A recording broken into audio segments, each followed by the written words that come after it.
الحمد لله رب العالمين الرحمن الرحيم مالك يوم الدين إياك نعبد وإياك نستعين اهدنا الصراط المستقيم صراط الذين أنعمت عليهم غير المغضوب عليهم ولا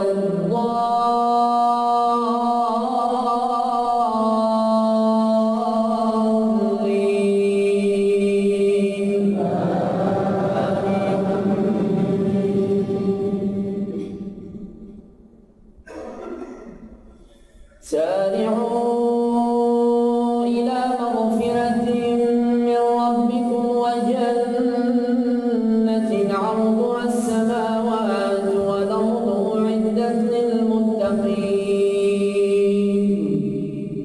أعدت للمتقين الذين ينفقون في السراء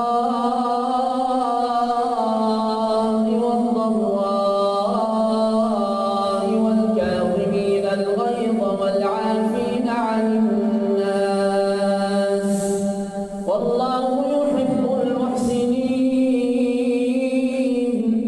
والذين إذا فعلوا فاحشة أو ظلموا أنفسهم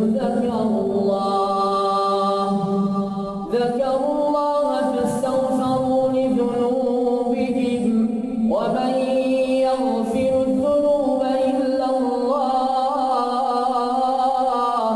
ولم يصروا على ما فعلوا وهم يعلمون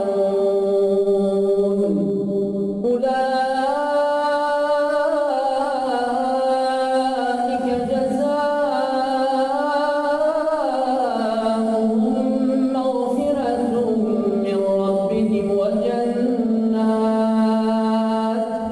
وجنات تجري من تحتها الأنهار خالدين فيها ونعم أجر العاملين قد خلت من قبلكم سنن فسيروا في الأرض فانظروا كيف كان عاقبة المكذبين هذا بيان للناس وهدى وموعظة للمتقين ولا تهنوا ولا تحزنوا وأنتم الأعلون إن كنتم مؤمنين إن يمسسكم قرح فقد مس القوم قرح مثله وتلك الأيام نداولها بين الناس وليعلم الله الذين آمنوا ويتخذ منكم شهداء والله لا يحب الظالمين الله أكبر الحمد لله رب العالمين الرحمن الرحيم مالك يوم الدين إياك نعبد وإياك نستعين اهدنا الصراط المستقيم صراط الذين أنعمت عليهم غير المغضوب عليهم ولا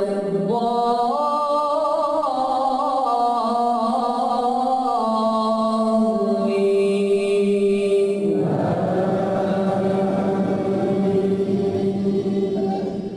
بسم الله الرحمن الرحيم الله نور السماوات والأرض مثل نوره كمشكاة فيها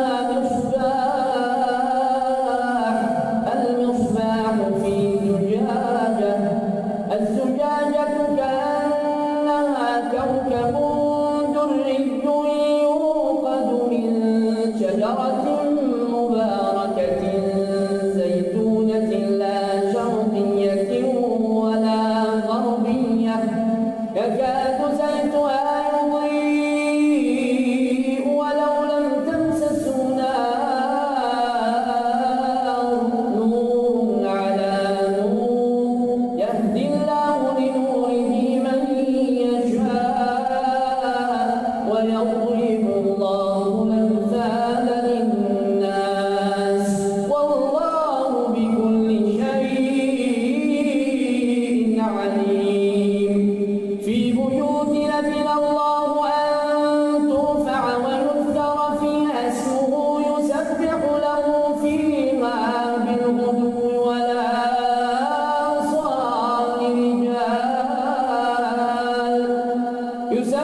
له فيها بالغدو والآصال رجال لا تلهيهم تجارة ولا بيع عن ذكر الله رجال لا تلهيهم تجارة ولا بيع عن ذكر الله وإقام الصلاة وإيتاء الزكاة يخافون يوما تتقلب فيه القلوب والأبصار ليجزيهم الله أحسن ما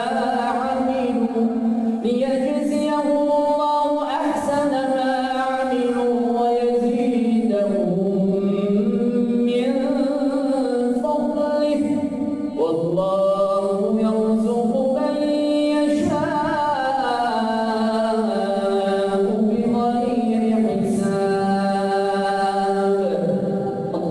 أعوذ بالله السميع العليم من الشيطان الرجيم. بسم الله الرحمن الرحيم.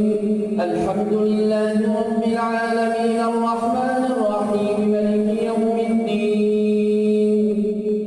إياك نعبد وإياك نستعين.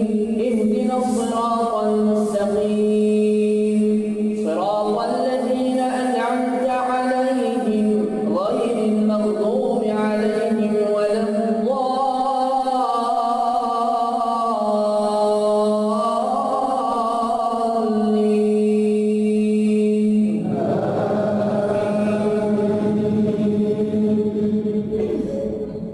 يا أيها الذين آمنوا قاتلوا الذين يلونكم من الكفار وليجدوا فيكم غلظة واعلموا أن الله مع المتقين. وإذا ما أنزلت سورة فمنهم من يقول أيكم زادته هذه إيمانا فأما الذين آمنوا فزادتهم إيمانا وهم يستبشرون وأما الذين في قلوبهم مرض فزادتهم رجسا إلى رجسهم وماتوا وهم كافرون. أولا يرون أنهم يفتنون في كل عام مرة أو مرتين ثم لا يتوبون ولا هم يذكرون. وإذا ما أنزلت سورة نظر بعضهم إلى بعض هل يراكم من أحد ثم انصرفوا صرف الله قلوبهم بأنهم قوم لا يفقهون. لقد جاءكم رسول من أنفسكم عزيز عليه ما عنتم حريص عليكم بالمؤمنين رؤوف رحيم. فإن تولوا فقل حسبي الله لا إله إلا هو عليه توكلت وهو رب العرش العظيم. بسم الله الرحمن الرحيم. ألف لام را. تلك آيات الكتاب الحكيم. أكان للناس عجبا أن أوحينا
فنذر الذين لا يرجون لقاءنا في طغيانهم يعمهون وإذا مس الإنسان الضر دعانا لجنبه أو قاعدا أو قائما فلما كشفنا عنه ضره مر كأن لم يدعنا إلى ضر مسه كذلك زين للمسرفين ما كانوا يعملون ولقد أهلكنا القرون من قبلكم لما ظلموا وجاءتهم رسلهم بالبينات وما كانوا ليؤمنوا كذلك نجزي القوم المجرمين ثم جعلناكم خلائف في الأرض من بعدهم لننظر كيف تعملون وإذا تتلى عليهم آياتنا بينات قال الذين لا يرجون لقاءنا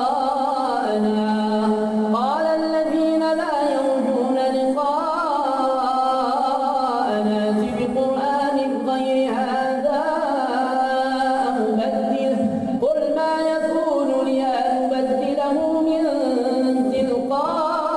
تلقاء نفسي إن أتبع إلا ما يوحى إلي إني أخاف إن عصيت ربي عذاب يوم عظيم قل لو شاء الله ما تلوته عليكم ولا أدراكم به فقد لبثت فيكم عمرا من قبله أفلا تعقلون فمن أظلم ممن افترى على الله كذبا أو كذب بآياته إنه لا يفلح المجرمون ويعبدون من دون الله ما لا يضرهم ولا ينفعهم ويقولون هؤلاء شفعاؤنا عند الله قل أتنبئون الله بما لا يعلم في السماوات ولا في الأرض سبحانه وتعالى عما يشركون وما كان الناس إلا أمة واحدة فاختلفوا ولولا كلمة سبقت من ربك لقضي بينهم فيما فيه يختلفون ويقولون لولا أنزل عليه آية من ربه فقل إنما الغيب لله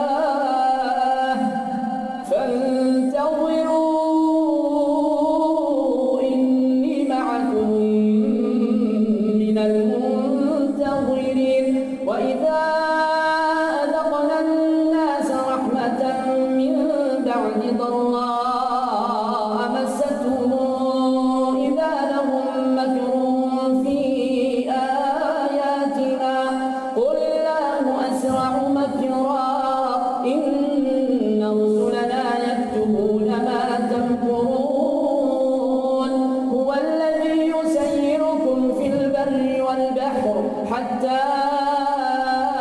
إذا كنتم في الفلك وجرين بهم بريح طيبة وفرحوا بما جاءتها ريح عاصف وجاءتهم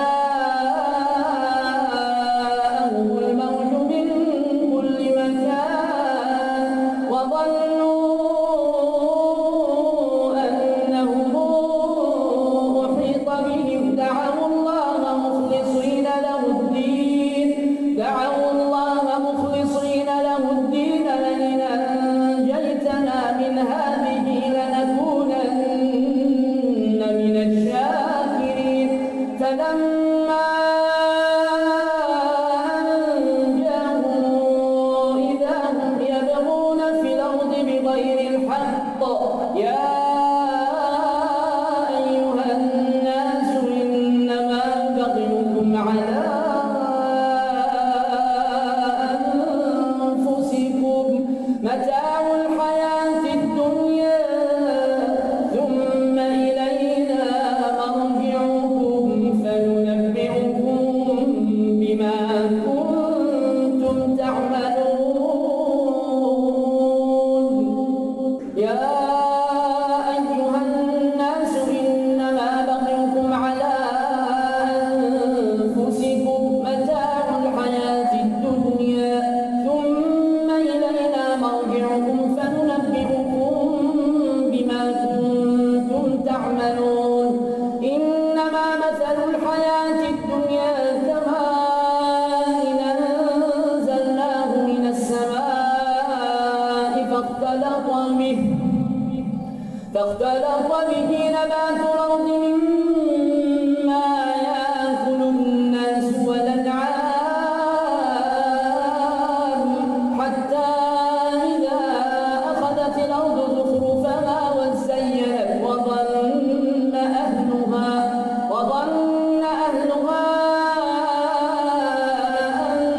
أنهم قادرون عليها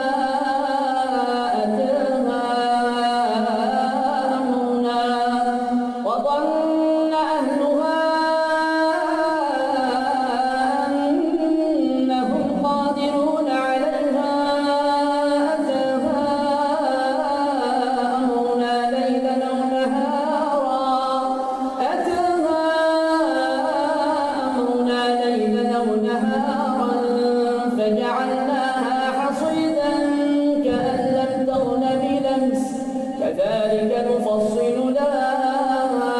الآيات لقوم يتفكرون والله يدعو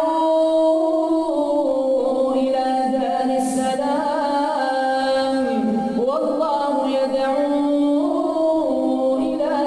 السلام ويهدي من يشاء إلى صراط مستقيم للذين أحسنوا الحسنى وزيادة ولا يرهق وجوههم قتر ولا ذلة أولئك أصحاب الجنة هم فيها خالدون بسم الله الرحمن الرحيم لإيلاف قريش إيلافهم رحلة الشتاء والصيف فليعبدوا رب هذا البيت الذي أطعمهم من جوع وآمنهم من خوف أرأيت الذي يكذب بالدين فذلك الذي يدعو اليتيم ولا يحض على طعام المسكين فويل للمصلين الذين هم عن صلاتهم ساهون الذين هم يراءون ويمنعون الماعون إنا أعطيناك الكوثر فصل لربك وانحر إن شانئك هو الأبتر قل يا أيها الكافرون لا أعبد ما تعبدون ولا أنتم عابدون ما أعبد ولا أنا عابد ما عبدتم ولا أنتم عابدون ما أعبد لكم دينكم ولي دين إذا جاء نصر الله والفتح ورأيت الناس يدخلون في دين الله أفواجا فسبح بحمد ربك واستغفره إنه كان توابا تبت يدا أبي لهب وتب ما أغنى عنه ماله وما كسب سيصلى نارا ذات لهب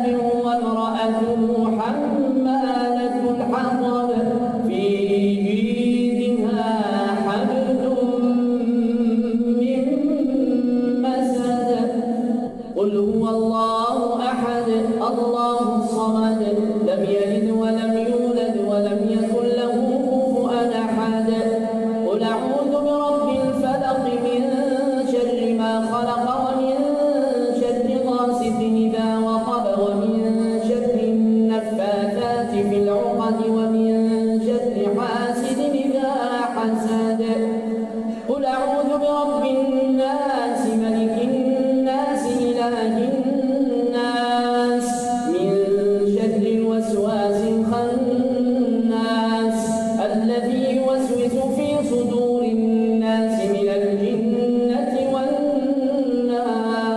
والناس اللهم لك الحمد كما ينبغي لجلال وجهك وعظيم سلطانك لك الحمد حتى ترضى ولك الحمد إذا رضيت ولك الحمد بعد الرضا لك الحمد بالإيمان ولك الحمد بالإسلام ولك الحمد بالقرآن اللهم لك الحمد على ما أنعمت به علينا من نعمك العظيمة وآلائك الجسيمة حيث أنزلت إلينا خير كتبك وأرسلت إلينا أفضل رسلك وشرعت لنا أفضل شرائع دينك اللهم لك الحمد على ما يسرت لنا من صيام شهر رمضان وقيامك وتلاوة كتابك العزيز الذي لا يأتيه الباطل من بين يديه ولا من خلفه تنزيل من حكيم حميد اللهم لك الحمد كله ولك الشكر كله وإليك يرجع الأمر كله علانيته وسره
ومن كل ضيق مخرجا. اللهم اجعل لنا من كل هم فرجا ومن كل ضيق مخرجا. اللهم فرج هم المهمومين من المسلمين ونفس كرب المكروبين. اللهم قض الدين عن المدينين. اللهم اشف مرضانا ومرضى المسلمين. اللهم عاف مبتلانا ومبتلى المسلمين. اللهم ارحم موتانا وموتى المسلمين. اللهم اغفر لهم وارحمهم يا رب العالمين. اللهم ارحم من مات من جيراننا. اللهم ارحم من مات من جيراننا. اللهم ارحم من مات من أحبابنا. اللهم ارحم من مات من أصدقائنا. اللهم ارحم من مات من والدينا. اللهم ارحم من مات من المسلمين. اللهم ارحم من مات من المسلمين.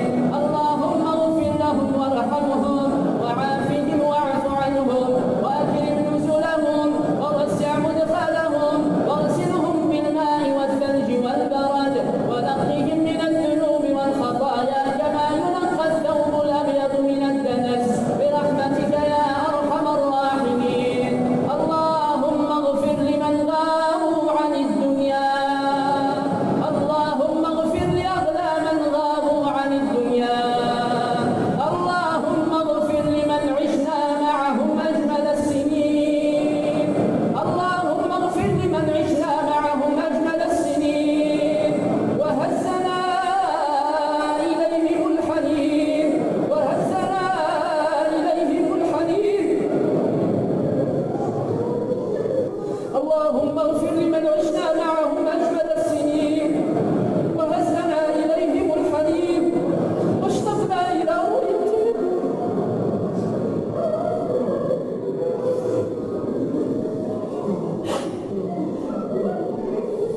اللهم اغفر لهم وارحمهم وعافهم واعف عنهم وأكرم نزلهم ووسع مدخلهم واغسلهم بالماء والثلج والبرد ونقهم من الذنوب والخطايا كما ينقى الثوب الأبيض من الدنس.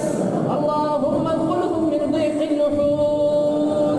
اللهم انقلهم من ضيق اللحود ومراتع الدود إلى جناتك جنات الخلود. إلى جناتك جنات الخلود.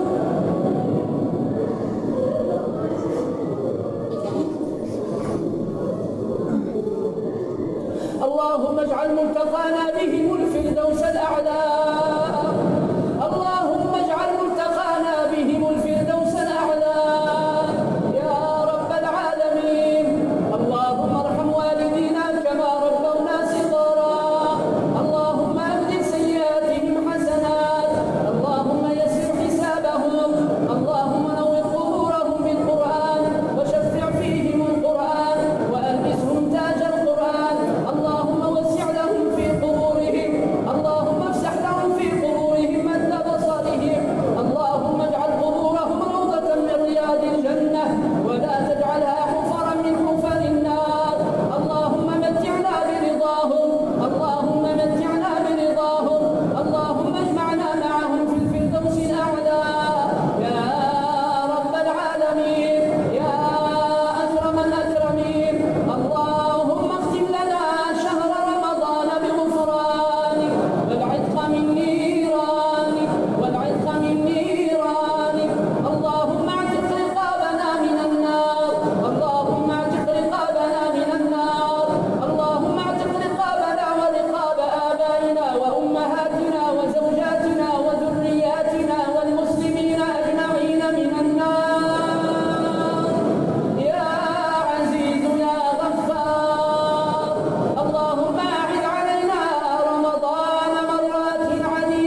أعداءك أعداء الدين واجعل بلدنا